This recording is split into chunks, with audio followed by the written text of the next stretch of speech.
Pagi ini kami tidak jadi menyeberang ke Sabang karena kami bangun kesiangan. Rencana awalnya kami ingin berangkat pagi-pagi agar bisa menikmati suasana penyeberangan dengan tenang. Namun tubuh yang lelah setelah perjalanan panjang kemarin membuat kami terbangun lebih siang dari biasanya. Akhirnya kami memutuskan untuk berkeliling Banda Aceh terlebih dahulu. Ada banyak destinasi menarik yang bisa dikunjungi di kota ini.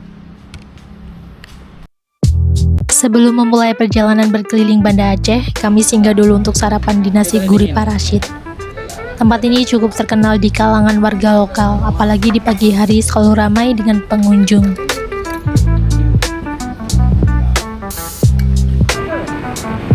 Selesai sarapan, kami pun melanjutkan perjalanan menuju Museum Tsunami Aceh. Bangunan ikonik ini menjadi salah satu destinasi utama di Banda Aceh, yang tidak hanya menyimpan cerita, tetapi juga menjadi simbol kebangkitan masyarakat Aceh setelah bencana besar tahun 2004 silam. Begitu sampai di area museum, dari luar saja sudah terlihat arsitekturnya yang unik dan penuh makna. Bentuk bangunannya dirancang menyerupai gelombang tsunami yang melambangkan kekuatan sekaligus peringatan akan dahsyatnya bencana tersebut. Sebelum memasuki Museum Tsunami Aceh, kami membeli tiket masuk di loket tiket seharga 5.000 per orang untuk dewasa.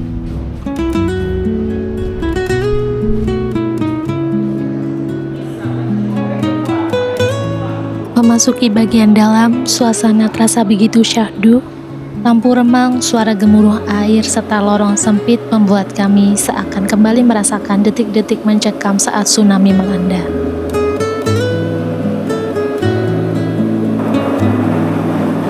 Begitu melangkah lebih dalam, kami memasuki sebuah lorong gelap dengan dinding tinggi yang dialiri air.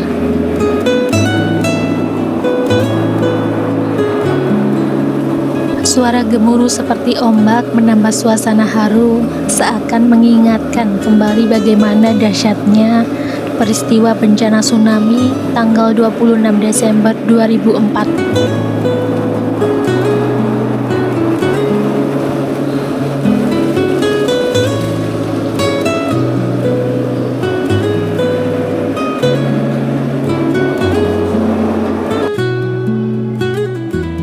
Setelah melewati lorong, ruangan berikutnya terasa lebih terang. Di sana terpajang foto-foto, kisah nyata, hingga dokumentasi video tentang tsunami yang merenggut ratusan ribu jiwa. Setiap sudutnya seakan membawa kami menyelami cerita yang menyentuh hati. Kami juga memasuki ruang doa, sebuah tempat yang begitu hikmat. Di dalamnya terukir ribuan nama korban tsunami, sebuah pengingat nyata akan dahsyatnya bencana yang pernah melanda Aceh. Di atasnya terdapat atap dengan lafaz Allah yang menambah suasana haru sekaligus menguatkan iman. Saat berdiri di dalam ruangan, suasana hening membuat kami ikut terdiam sejenak merenung dan mendoakan para korban.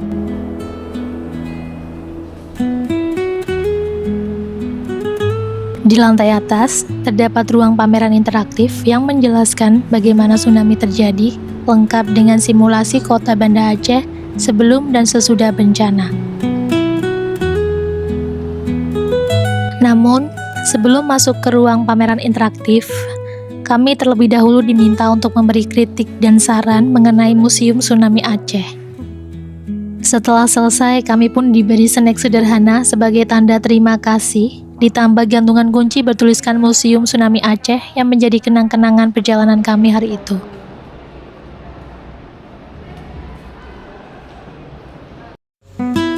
Setelah selesai berkeliling di Museum Tsunami Aceh, kami pun bergeser menuju Museum Aceh yang lokasinya tidak terlalu jauh. Museum ini menyimpan banyak peninggalan sejarah dan budaya Aceh, mulai dari rumah adat hingga koleksi benda bersejarah yang menjadi saksi perjalanan panjang masyarakat Aceh dari masa ke masa. Museum Aceh adalah sebuah museum etnografi dari suku bangsa asli yang mendiami tanah Aceh. Museum ini terletak di Banda Aceh, didirikan pada tahun 1915 oleh pemerintah kolonial Belanda. Museum ini berfungsi sebagai pusat pelestarian dan pemeran berbagai koleksi sejarah, budaya, dan adat istiadat Aceh. Museum Aceh menampilkan beragam artefak termasuk senjata tradisional, pakaian adat, manuskrip kuno, serta rumah adat Aceh atau Rumoh Aceh yang menjadi ikon utama kawasan museum. Di sini kami tidak hanya belajar sejarah melalui benda-benda peninggalan, tetapi juga merasakan nuansa khas Aceh lewat aroma rempah yang begitu lekat dengan jejak peradaban masa lalu. Rempah-rempah inilah yang dahulu menjadi daya tarik bangsa asing datang ke Aceh, sekaligus meninggalkan warisan budaya yang begitu kaya. Menyusuri setiap sudut museum terasa seperti menelusuri kembali jalannya sejarah Aceh sebagai pusat perdagangan rempah di masa lampau. Di kawasan museum ini juga terdapat Rumoh Aceh, rumah adat khas suku Aceh yang berbentuk rumah panggung. Bagian bawah ini terdapat ruang kosong antara lantai dasar dengan permukaan tanah yang tingginya sekitar 9 kaki. Seluruh bangunan ditopang oleh 44 tiang kayu kokoh. Di ruang bawah ini terdapat jengki, yaitu alat tradisional untuk menumbuk padi, serta sebuah krongde berbentuk bulat dengan tinggi dan diameter mencapai sekitar 2 meter yang berfungsi sebagai lumbung penyimpanan padi.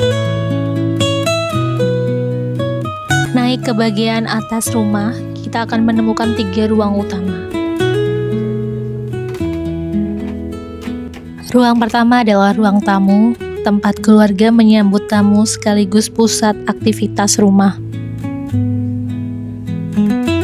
Lalu di bagian tengah terdapat kamar tidur dan pelaminan yang menjadi ruang privat sekaligus simbol penting dalam adat Aceh, karena disinilah upacara adat pernikahan biasanya digelar.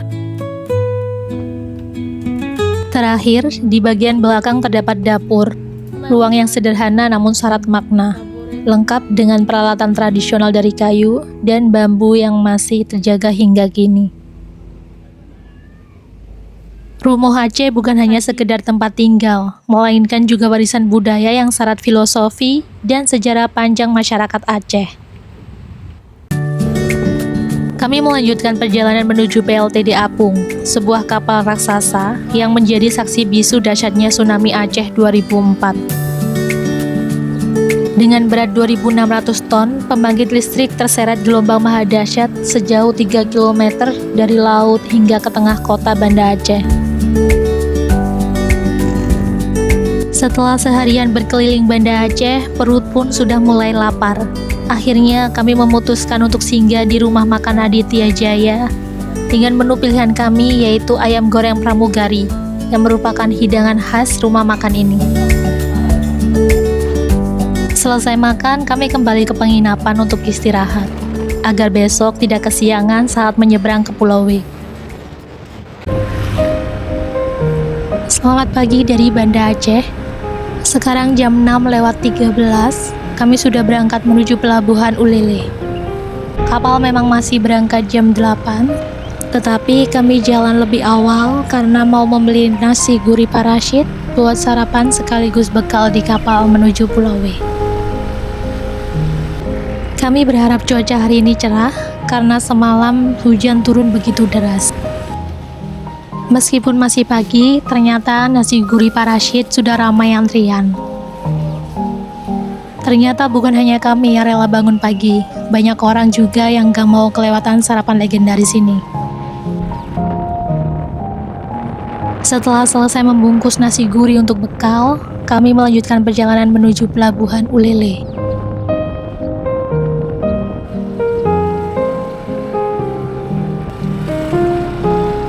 Sesampainya di pelabuhan, kami langsung menuju loket pencetak tiket. Karena semalam sudah memesan lewat aplikasi Verizi, jadi kami tinggal mencetak tiket saja.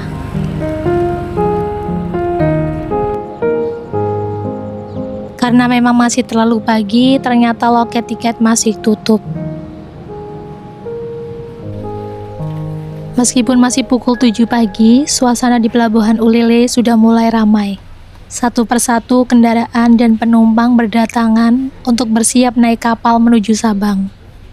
Antrian pun sudah mulai terbentuk cukup panjang. Sekarang kami sudah berada di atas kapal untuk menyeberang menuju Sabang, dan perjalanan akan memakan waktu sekitar 2 jam. Karena cuaca pagi ini hujan, jadi kami memilih duduk di dalam ruang penumpang. Suasananya hangat, nyaman, dan pas sekali untuk membuka bekal nasi yang tadi sempat kami bungkus. Meskipun hujan turun membasahi perjalanan, sesekali kami keluar sebentar ke dek kapal untuk melihat pemandangan ombak yang bergulung menyeberangi lautan. Rasa senang dan haru membawa kami semakin dekat dengan keindahan Sabang yang sudah menanti di seberang. Akhirnya, kapal yang kami tumpangi merapat di pelabuhan Balohan, Pulau W. Rasa lelah selama perjalanan pun langsung terbayar dengan semangat baru, karena akhirnya kami tiba di ujung barat Indonesia.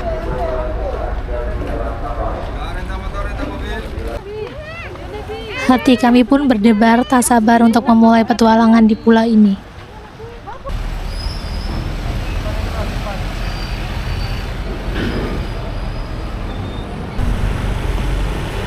Selamat datang di kota Sabang yang berada di Pulau W, sebuah pulau cantik yang terletak di ujung Pulau Sumatera.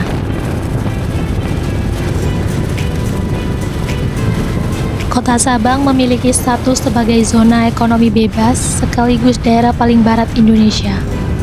Sejak lama nama Sabang begitu terkenal berkat ikon bersejarahnya yaitu Tugu Kilometer 0, titik paling barat dari wilayah Indonesia. Tak heran jika banyak para wisatawan yang menjadikan Sabang sebagai destinasi impian. Bukan hanya karena panorama alamnya yang memukau, tetapi juga karena makna simbolisnya sebagai ujung perjalanan Nusantara.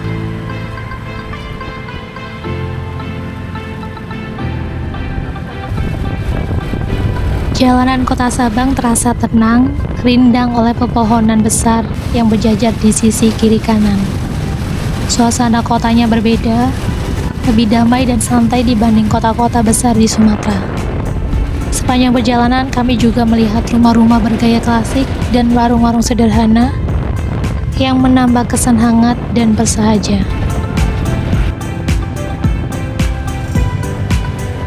Hujannya sejak tadi turun perlahan mulai reda, menyisakan aroma tanah basah yang bercampur dengan semilir angin laut. Jalanan berkelok dengan pemandangan hijau hutan tropis di satu sisi dan lautan biru di sisi lain, membawa kami menuju ke titik 0 km Indonesia yang memakan waktu sekitar 1 jam dari pelabuhan Balohan. Sebelum memasuki kawasan Tugu Kilometer 0, kami hanya perlu membayar parkir sebesar Rp5.000. Suasananya cukup ramai, di kiri kanan jalan berjajar para penjual oleh-oleh khas Sabang.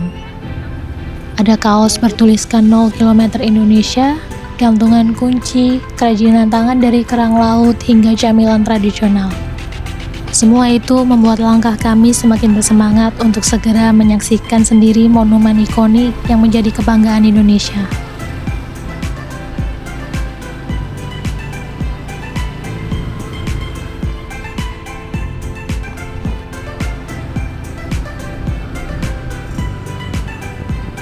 Begitu melewati deretan penjual oleh-oleh, akhirnya Tugu Kilometer 0 terlihat gagah berdiri di depan mata.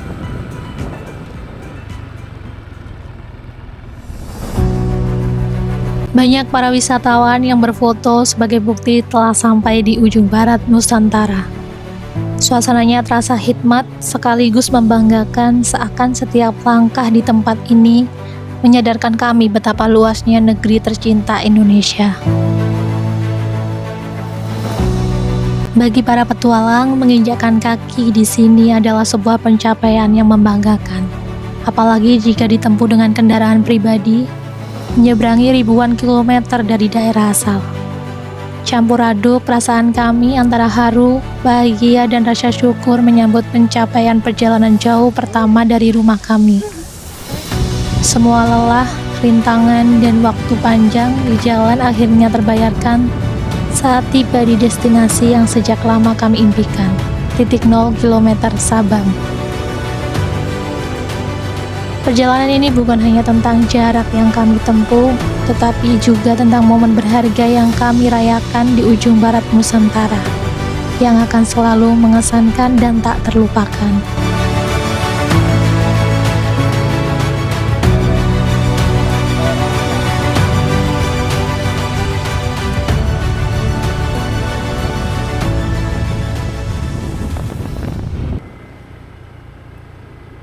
Setelah puas mengabadikan momen di titik 0 km, kami melanjutkan perjalanan menuju desa wisata Iboy.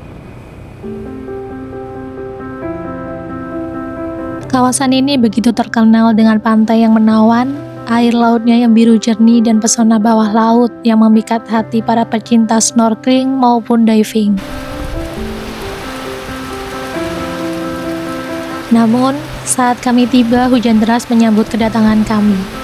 Meski begitu, suasana Iboy tetap terasa magis, ombak yang berkejaran, pepohonan basah tersapu hujan, dan langit kelabu yang menambah suasana syahdu di perjalanan kami.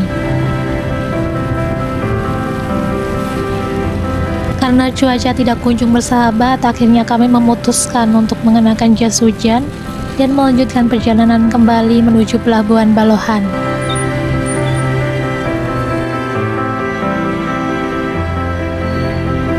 Sebelum benar-benar meninggalkan Pulau W, kami sempatkan diri berkeliling sejenak di kota Sabang. Jalanan yang basah selepas hujan justru menghadirkan suasana yang tenang dan syahdu.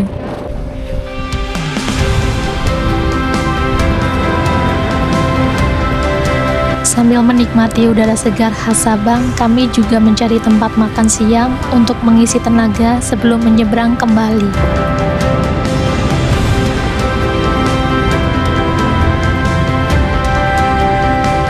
Setelah puas berkeliling, akhirnya kami menuju Pelabuhan Balohan.